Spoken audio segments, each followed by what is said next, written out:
semoga kita semua selalu dalam keadaan sehat ya. Baik, untuk pertemuan kita kali ini, ya kita akan mempelajari bahasa Sunda, yaitu kalimah parentah, babasan, dan ragam bahasa hormat.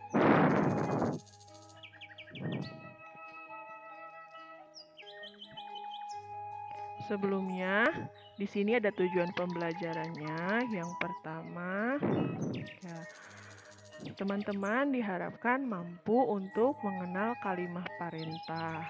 Kemudian teman-teman diharapkan mampu mengenal babasan atau ungkapan. Dan yang ketiga, teman-teman diharapkan mampu mengenal ragam bahasa hormat.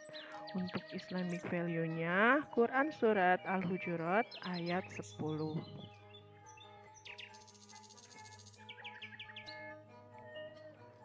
Ya, kita harus tahu dulu kalimah parentah itu apa.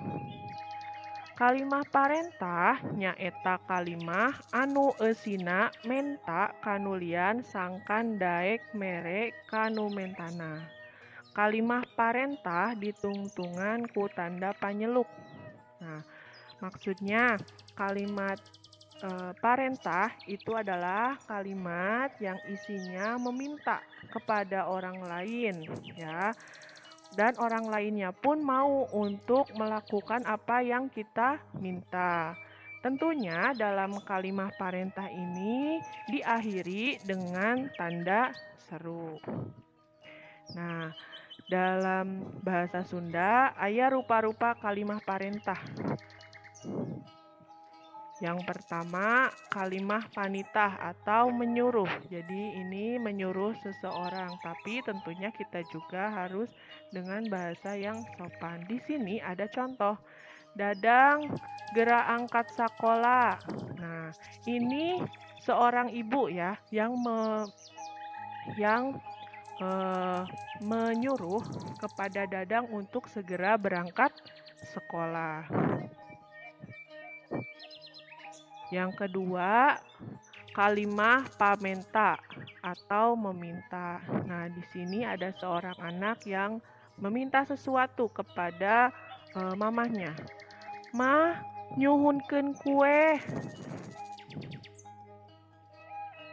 Yang ketiga, ada kalimah pangarep-ngarep atau berharap. Nah, di sini ketika seseorang berharap sesuatu. Mudah-mudahan lebet sakola deui. Tentunya diakhiri dengan tanda panyeluk atau tanda seru. Yang keempat, kalimah pangajak atau ajakan. Ini seseorang yang mengajak orang lain ya untuk melakukan sesuatu. Contohnya, hayu urang angkat sakola. Begitu. Ini untuk kalimah parentah. Dan yang kelima adalah kalimah panyarek atau larangan. Ini biasanya orang yang di atas kita itu memberikan suatu larangan, yaitu untuk kebaikan kita juga.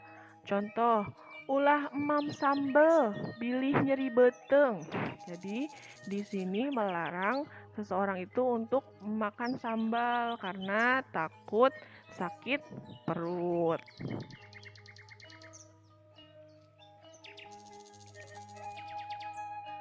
Salajengna aya babasan. Babasan nyaeta gundukan kecap anu ngandung harti injeman atawa harti kiasan. Maksudnya, jadi babasan itu terdiri bisa lebih dari 2 kata yang di dalamnya itu mengandung arti. Contoh babasan dina bahasa Sunda. Ini adalah contoh kecilnya dan bisa teman-teman lihat juga di buku paket. Nah, babasannya ahli leleb, artinya beki barang dahar, ya, atau suka makan. Akal koja atau akal jahat, artinya sama ya, ini akal jahat atau akal busuk ya. Selanjutnya amis budi atau marah mai. Maksudnya itu amis budi itu kelakuannya baik ya, perilakunya baik terhadap orang lain. Selanjutnya berat birit, artinya hese dititah atau susah untuk disuruh ya. Ketika teman-teman itu diminta oleh orang tua untuk melakukan sesuatu tapi teman-teman tidak mau, ini artinya berat birit ya, hese dititah. Selanjutnya bodo alewo. Nah, bodo alewo ini artinya bodoh tapi daek tatanya, jadi bisa. Maksudnya, jadi awalnya itu belum mengerti tentang sesuatu, tapi karena mau bertanya kepada orang lain, tentunya bisa jadi tahu, ya. Jadi bisa. Kemudian ada gede hulu. Gede hulu itu artinya sombong. Nah, dan lain sebagainya, masih banyak lagi babasan-babasan dalam bahasa Sunda.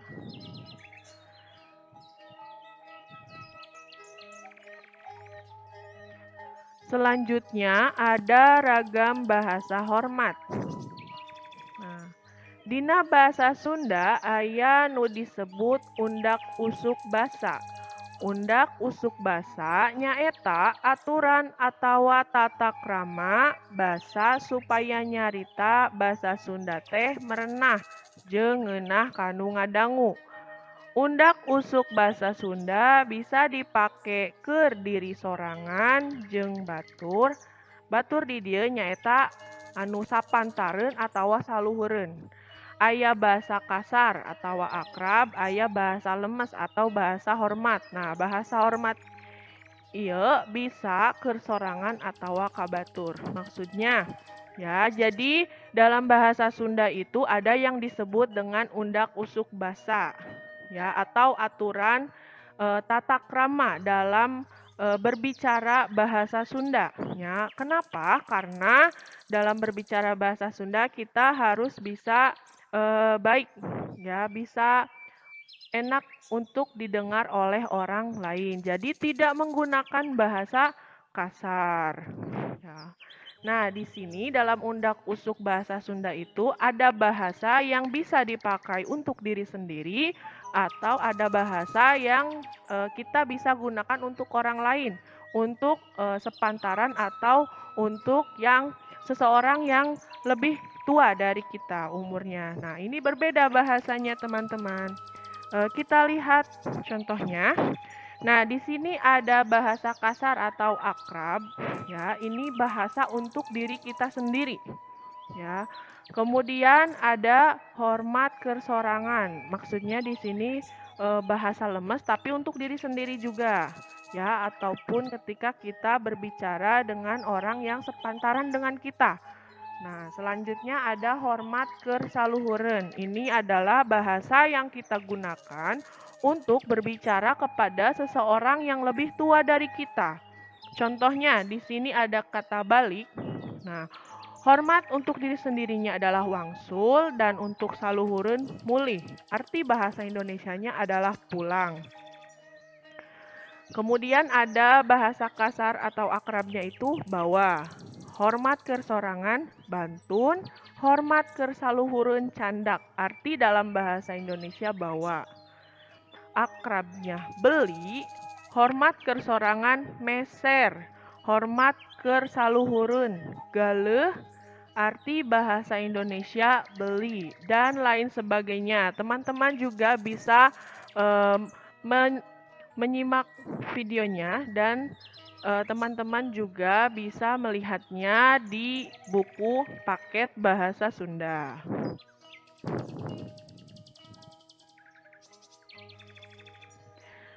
Selanjutnya kita coba refleksi. Tadi kita sudah belajar kalimah parentah. Sekarang kita terapkan untuk bagaimana cara kita membuat kalimat parentah. Di sini ada kalimat, ya. Ada 4 kalimat. Kita buat satu persatu untuk kalimat parentah. Yang pertama, Wati di piwarang nyandak cai. Nah, kita ubah ke kalimat parentah. Jadinya seperti ini.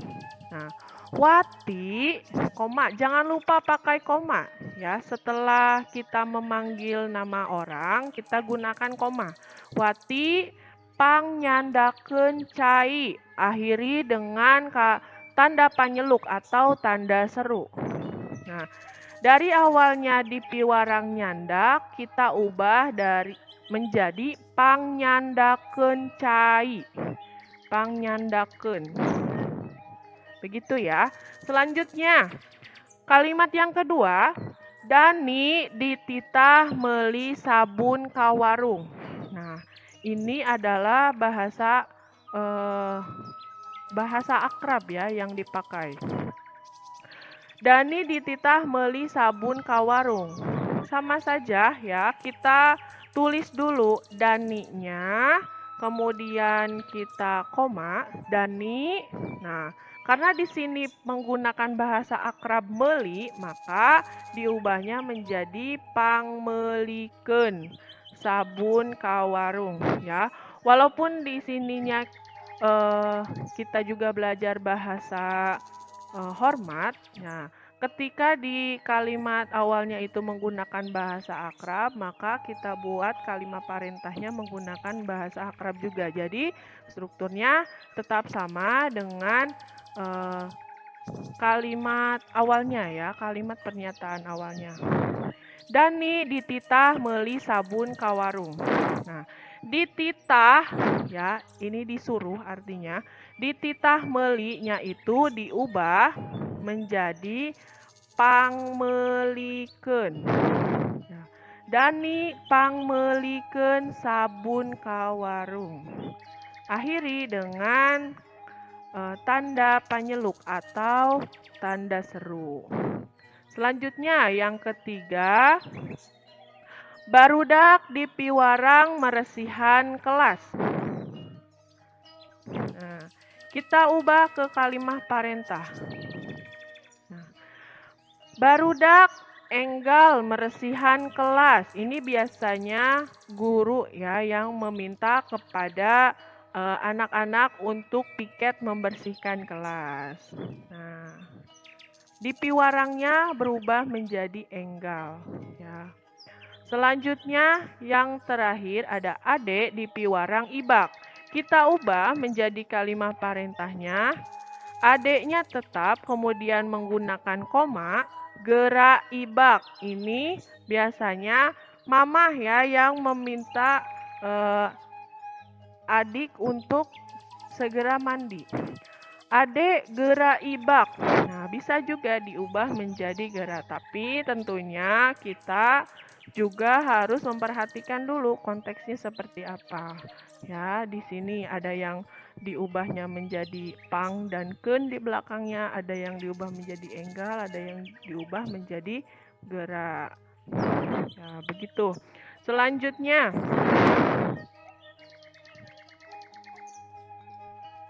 ke babasan. Nah, di sini babasan tadi kita sudah bahas. Coba kita sambungkan ya, atau ya sambungkan dengan tabel di sebelah kanan. Kedul hese dititah itu babasannya apa? Ya, babasannya adalah berat birit. Kemudian sombong itu babasannya adalah ya gede hulu. Taluk kalawan. Ini babasannya adalah serah bongkokan. Dan daek dititah ini adalah babasannya hampang birit. Begitu untuk babasan. Selanjutnya kita ke ragam bahasa hormat. Ya, ini strukturnya sama ya. Sama seperti tadi ketika ada bahasa kasar, kemudian hormat ke sorangan, hormat ke saluhureun, balik, wangsul, mulih, gering, udung, teu damang, beuli, meser, galeuh, indit, mios, angkat. Sekarang kita coba untuk ngalemeskeun kalimah. Nah, ngalemeskeun kalimah di handap ieu. Nomor 1, Pak Guru can datang ke kelas. Nah, di sini ya kata yang diubahnya itu adalah can datang, diubah menjadi teu acan dongkap. Ya, mohon maaf teu acannya Ustazah lupa untuk bold ya. Pak Guru can datang ke kelas. Pak Guru teu acan dongkap ke kelas. 2. Peting tadi kuring teu bisa sare. Nah, kita lemeskan atau kita ubah menjadi bahasa hormat ya. Wengi tadi abdi teu tiasa kulem. Peting diubah menjadi wengi, kuring diubah menjadi abdi, teu bisa diubah menjadi teu tiasa, dan sare diubah menjadi kulem. Nah, wengi tadi abdi teu tiasa kulem. Selanjutnya yang ketiga, imah kuring mah nucetna bulao langit. Nah, ini yang diubahnya adalah imah dan kuring menjadi bumi abdi mah nucetna bulao langit.